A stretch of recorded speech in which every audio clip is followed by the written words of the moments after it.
हकीम अजमल ख़ान की 195वीं यौम वलादत पर वर्ल्ड यूनानी डे का आज साइंस सिटी कोलकाता में एहतमाम किया गया। आइए साबिक MP और कश्मीर के चीफ मिनिस्टर गुलाम नबी आज़ाद ने मसीह मुल्क जनाब हकीम अजमल ख़ान के बारे में उनकी याद में क्या क्या बातें कही, हम आप देख रहे हैं न्यूज़ डेस्क TV। मैं मोहम्मद शमीम हुसैन। और इससे ज्यादा नहीं है, कुछ रोज हैं गुजारने और कुछ गुजर गए। वो शायर भी थे, तखल्लुस शायदा रखते थे, उनका तखल्लुस शायदा था।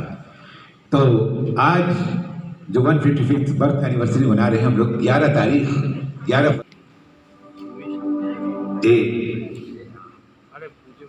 पॉलिटिक्स में एक जानी मानी अजीम हस्ती का नाम है जिन्होंने देश की खिदमत राज्यसभा के जरिए बहैसियत एक अपोजिशन लीडर 2014 से 2021 तक की। आप जम्मू एंड कश्मीर, जिसके बारे में कहा जाता है गर फिरदौस बरूए ज़मीं अस्त, यही अस्तो यही अस्तो यही अस्त, इसी फिरदौस के वजीर आला भी आप रहे गुलाम नबी आज़ाद साहब। इस वर्षों में जो मेरा लेजिस्लेटिव कैरियर रहा 2.5 साल के महाराज से जीत जाके मैं कभी इधर से निकला, इधर डूबा, इधर डूबा, उधर निकला, उधर डूबा, इधर निकला। किसी मुसलमान को अगर गौरव होना चाहिए वो हिंदुस्तान के मुसलमान को गौरव होना चाहिए।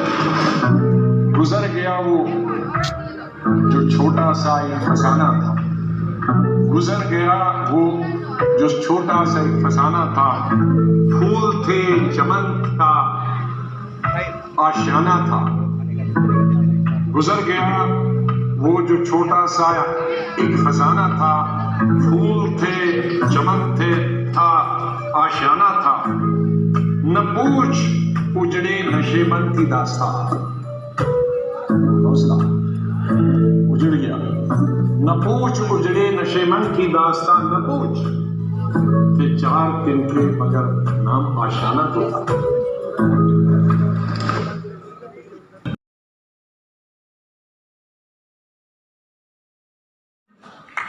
और आज हमारे मंच पर देखा जाएगा, आप यहाँ आए, मैं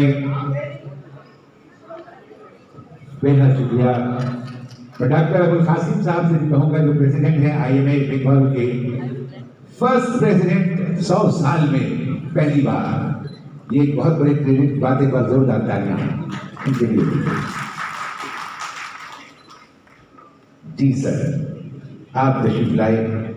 मैं मोहम्मद शाहजहां साहब जो GS हैं वेस्ट बंगाल माइनॉरिटी सेल के, उनसे भी गुजारिश करूँगा कि वो भी आए, क्योंकि वो सिर्फ GS माइनॉरिटी सेल के नहीं बल्कि MP साहिबा के वालिद साहब भी नुसरत जहां MP साहिबा उनके वालिद हैं।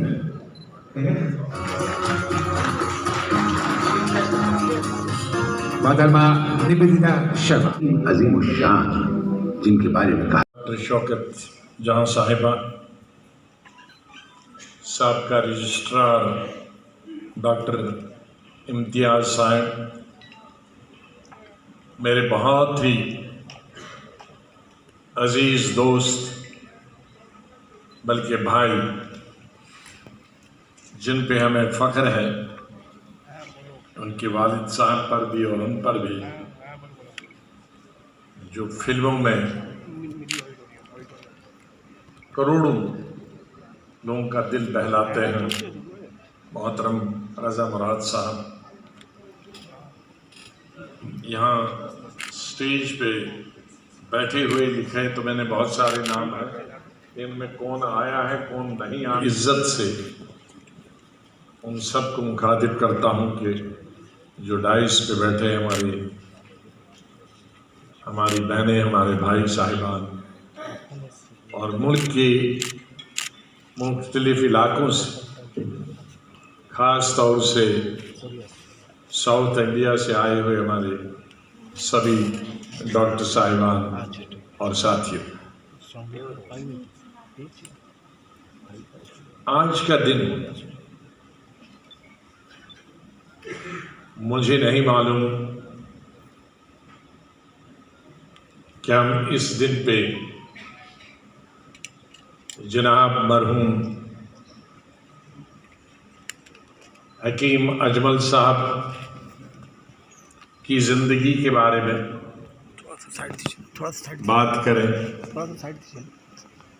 या दुनिया की एक अजीम, एक पुरानी उस हिकमत का जिक्र करें जो हजारों सालों से दुनिया के किसी न किसी कोने में जिसका इस्तेमाल होते आया है, यूनानी हिकमत, तबी हिकमत। मुझे फ़ख्र है और हम सब लोगों को फ़ख्र होना चाहिए। जो वर्ल्ड यूनानी दिन मनाया जाता, इसका बहुत ही मौजू जो वक़्त चुना गया है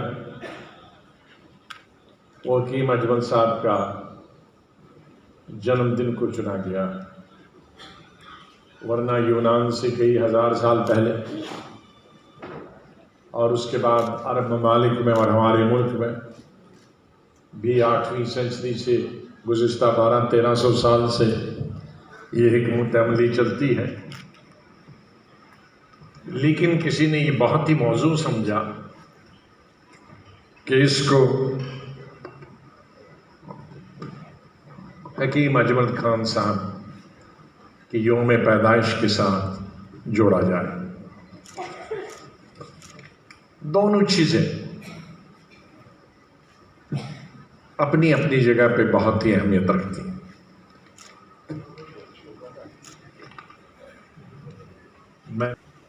मैं ये कहूँगा कि हकीम साहब के बारे में जितना भी कम बोला जाए, चाहे वो सियासी मैदान, वो समाजी मैदान, वो तालीमी मैदान, वो उनकी हिकमत अमली का मैदान, हर चीज़ में वो नीचे नहीं थे, ऊपर ऊपर ही रहे। हिकमत अमली तो उनके ख़ानदान में उनसे मिली मुगलों के ज़माने से, और जब तक वो ताहयात रहे। लेकिन बहुत सारे हकीम, जब मैं हेल्थ मिनिस्टर बना भारत सरकार का 2009 से और 14 तक 5 साल, तो जहाँ कहीं भी मुल्क में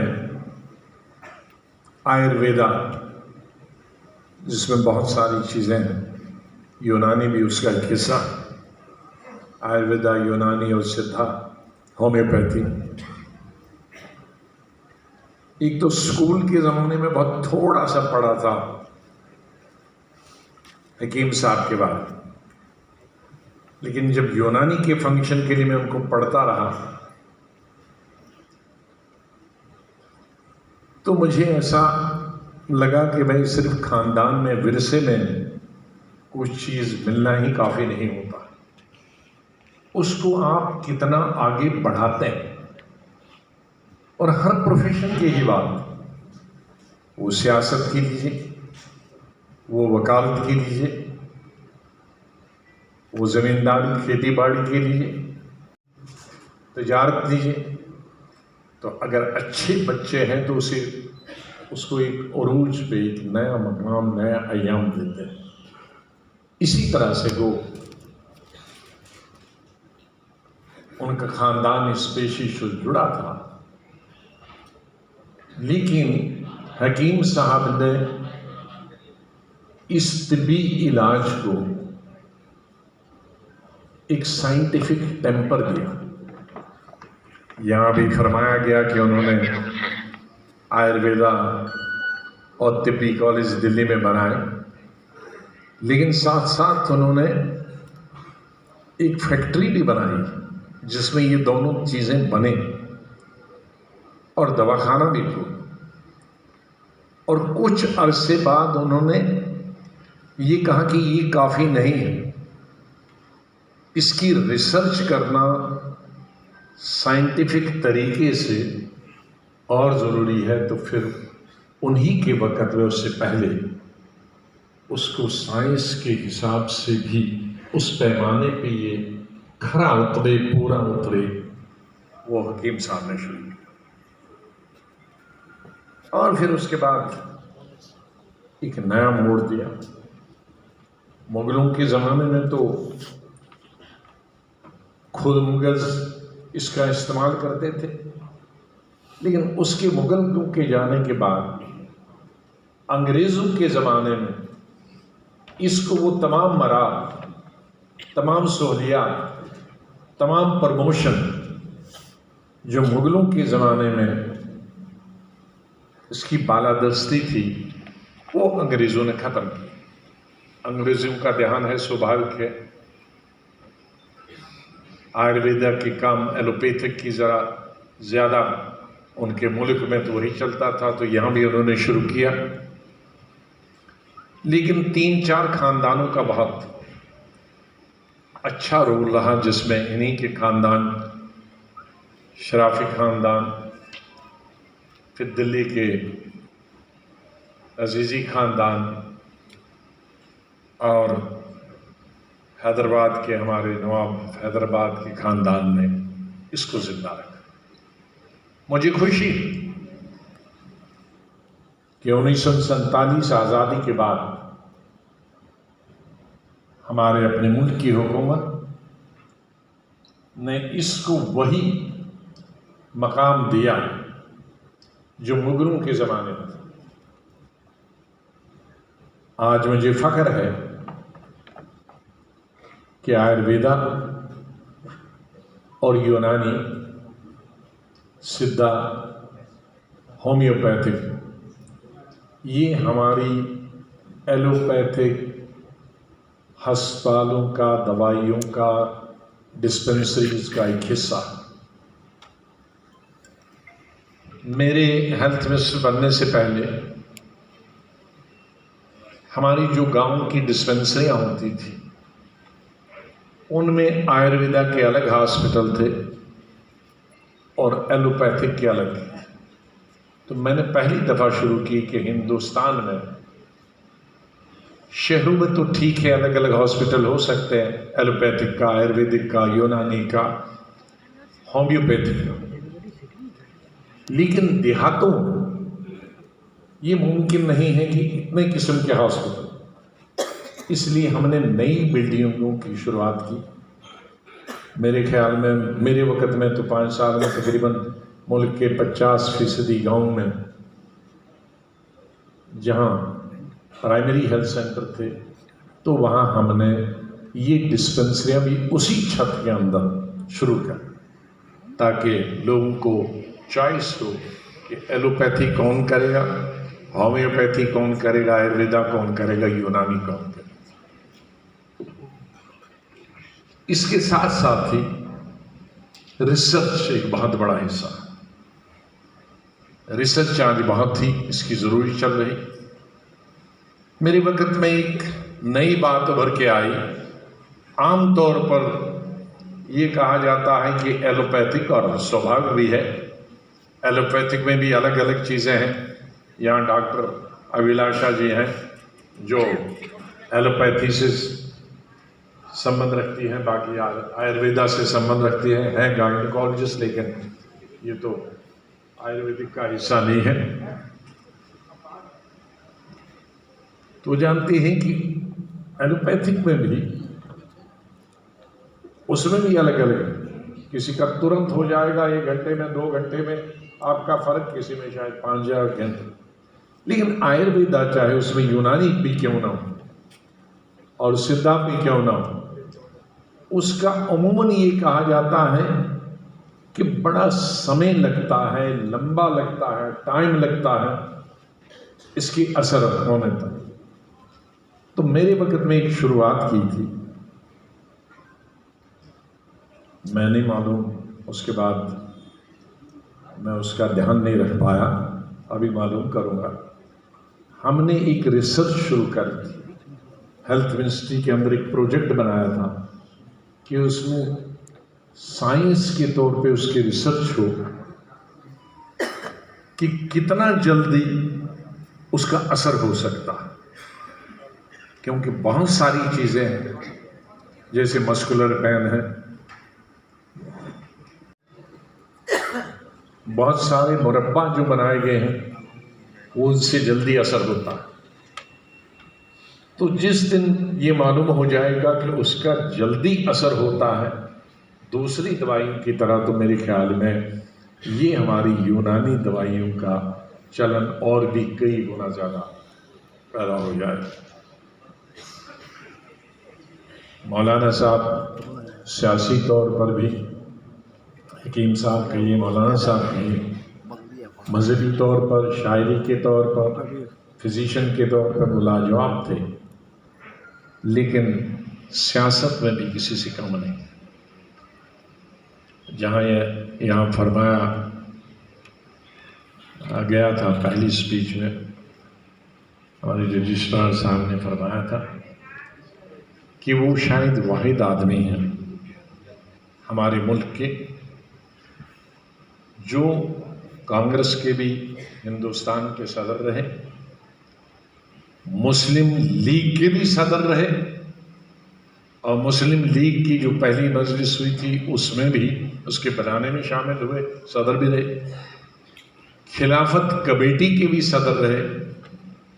सिर्फ मैं थोड़ी सी तरमीम लाता हूँ, हिंदू महासभा के वो सदर नहीं रहे, लेकिन इनका जो सालाना सेशन था उसमें उन्होंने बोला, उन्होंने इसमें तकरीर की, और उसका उन्होंने ये भी बोला है कि भाई अगर हिंदुस्तान में जितनी भी हमारी सियासी पार्टियां हैं तो इनको एक दूसरे से छूत छात नहीं करना चाहिए, बल्कि हम सब लोगों की कोशिश रहनी चाहिए कि उसमें कोई अच्छाई उभर के आ जाए और सभी सियासी पार्टियों को मज़हब से बालातर, मज़हब से उठकर उन्हें मुल्क की खिदमत करने के लिए, हम आहंगी के लिए, भाईचारे के लिए, हिंदू मुस्लिम यूनिटी के लिए इस्तेमाल करना चाहिए।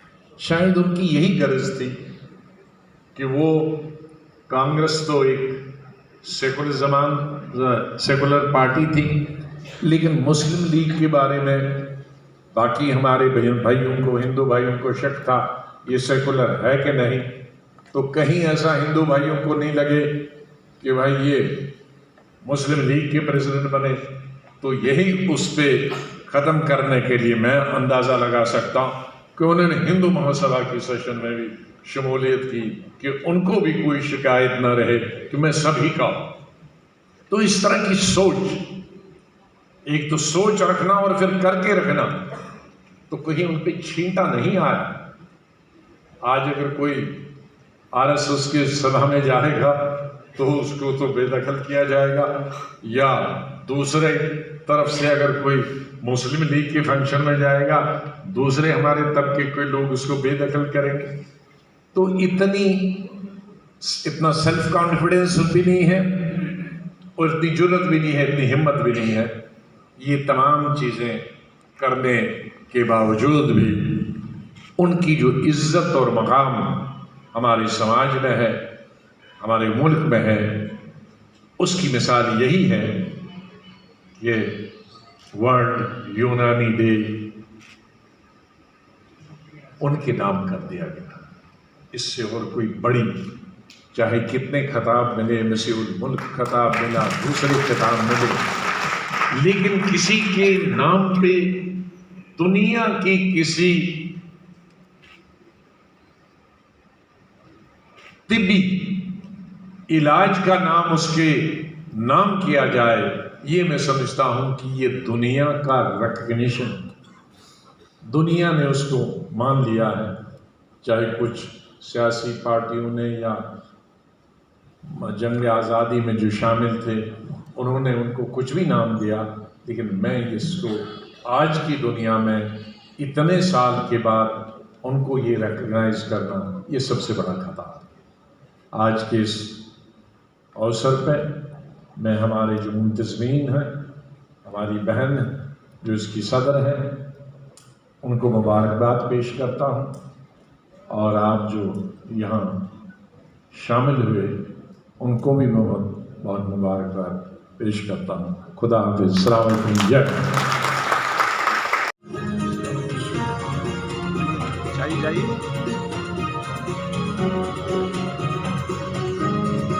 दादा, पीछे ना दादा।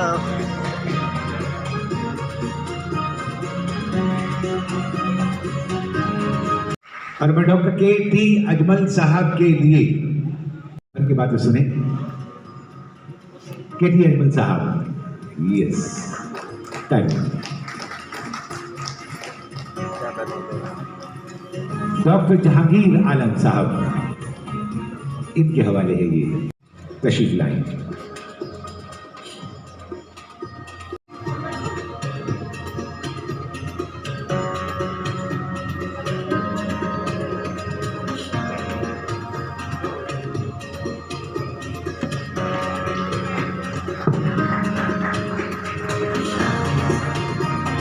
श्री मंगल चांद अग्रवाल जी, आप चले आए।